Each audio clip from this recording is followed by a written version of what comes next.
Welcome back to the workshop, everybody. So glad you could be with me here today. Walter here at the workbench. Today, I want to go one step beyond where we were talking about yesterday, where we were planing boards to the same or similar thickness by putting them side by side and planing them at the same time. What happens if you have a very attractive piece of wood like this crotch-figured black walnut and you want to make larger panels from this one piece? What we do is we resaw it into smaller boards and we put them together and to make a larger panel, which would be all from the same board, meaning you'll have nice color match. Well, there's two ways to do that. The first of which is the hallmark, and that is book matching. That's where we take a board, slice it in half, and book match it. So you see the grain matches. You may have to shift it a little, okay, to align the grain better, because we do have loss of material in the saw blade and in the hand planing. Okay. One inherent problem with book matching is you're planing this piece of wood in this direction and the other one comes back at you. So you've got opposing grain direction. Not really a problem if you work right up to that edge of that center line.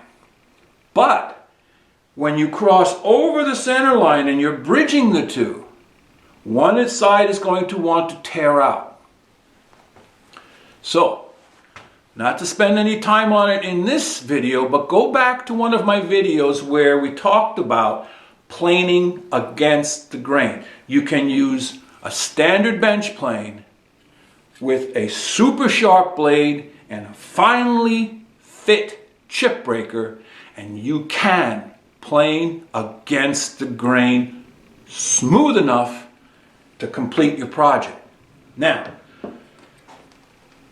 this will also apply to tabletops or when you are using boards from different trees and you're matching them the best you can for grain.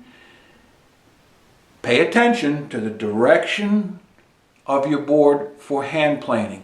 If at all possible, position them in the same direction. All right?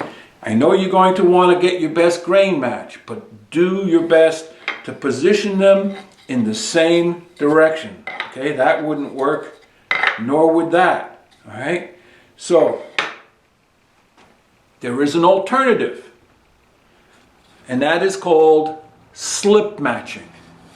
Here's a board that I cut into 3 pieces, and while I'm working on a small scale here, this could apply to any size lumber you're working with, tabletops, or if you're doing miniatures and small jewelry boxes. Slip matching is just like it sounds. You take the resawn boards, or it could be veneer, and you slip one off the next, and you keep them in sequential order. This way, the grain direction is all going in one direction. Easy to plane, easy to keep track of. You just have all your planing marks on one end. That's it.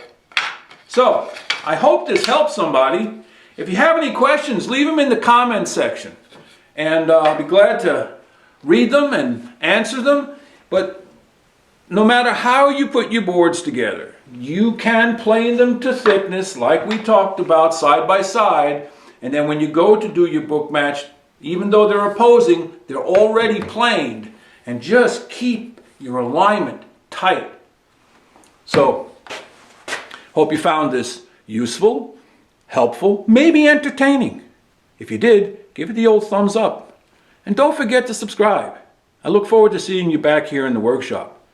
But most importantly, as always, head out to your shop. Go make some shavings.